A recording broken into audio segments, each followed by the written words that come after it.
Hey everyone. So I wanted to hop on here today just for a few minutes to talk a little bit about a story I told this morning at Pittsburgh Women's Mastermind. Um, so a few years ago, my husband and I went to Rome, and while we were there, we wanted to explore everything that was there. So we had done all this research to figure out, exactly what we wanted to see there.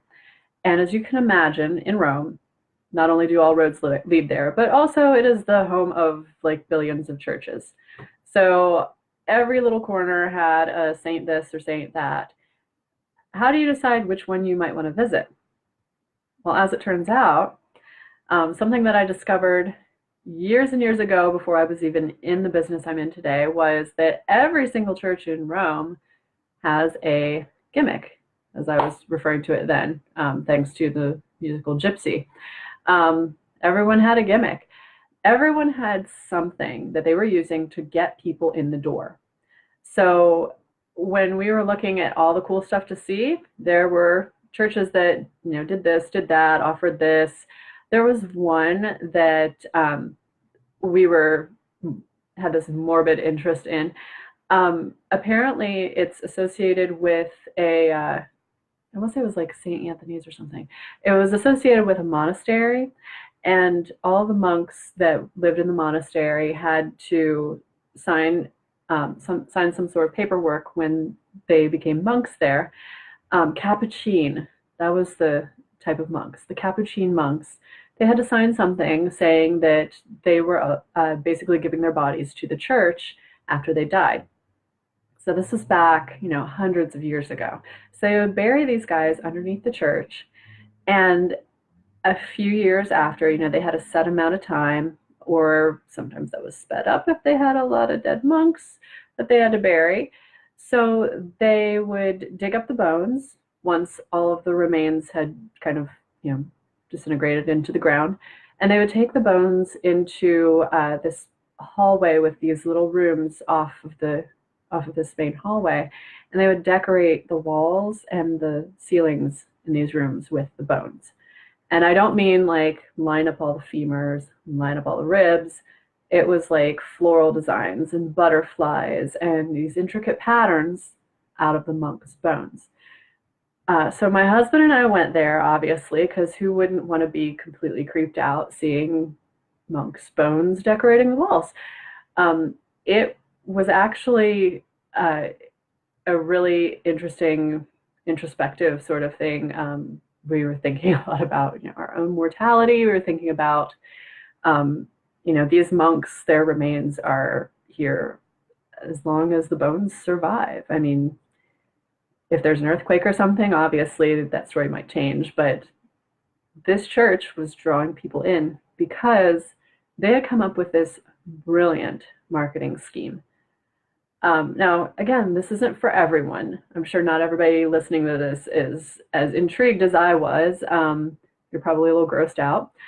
But for a certain swath of the population, that's something that interested them. That's something that got people to come to that church to see these rooms and to donate to the church. That was their goal. Another church in Rome, way less morbid, another church in Rome has the Fountain of Truth. It was Veritas, Boca de Veritas or something. I may be mixing up Spanish and Italian there.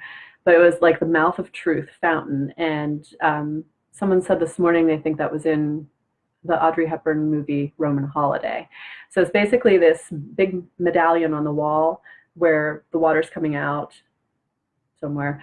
But if you stick your hand in the mouth of the fountain and tell a lie, it's supposed to like bite your hand or something. So that was the thing there. And when we went to that church, we just walked by. We happened to see it. It wasn't one on our list. We walked by and there were people lined up everywhere, like waiting in line to pay to go stick their hand in this fountain. Something just completely ridiculous. But that was that church's marketing scheme to get people in the door to get a donation for their church. So why am I telling you about the churches in Rome?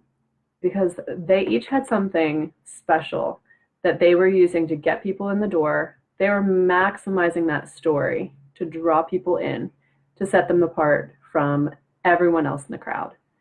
There were not two mouth of truth fountains. There's only one. I've heard of other churches that decorate with the bones of the dead. No other ones in Rome do it. I think there's one in like Hungary, one in Russia, which sounds like, Hungarian and Russian sort of thing, doesn't it? So, they're setting themselves apart by having these specific things that they can use to draw people in.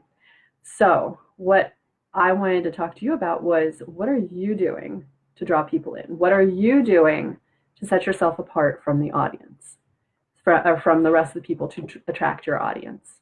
There are tons of people in probably every niche out there. There are tons of real estate agents. There are tons of bankers. There are tons of lawyers. There are tons of health and wellness people. How are you setting yourself apart from everyone else in your industry? One of the best ways you can do this is to maximize your story. And by that, I mean sharing your journey to get where you are today in that industry, or what triggered you to go, yes, this is the path I want to follow.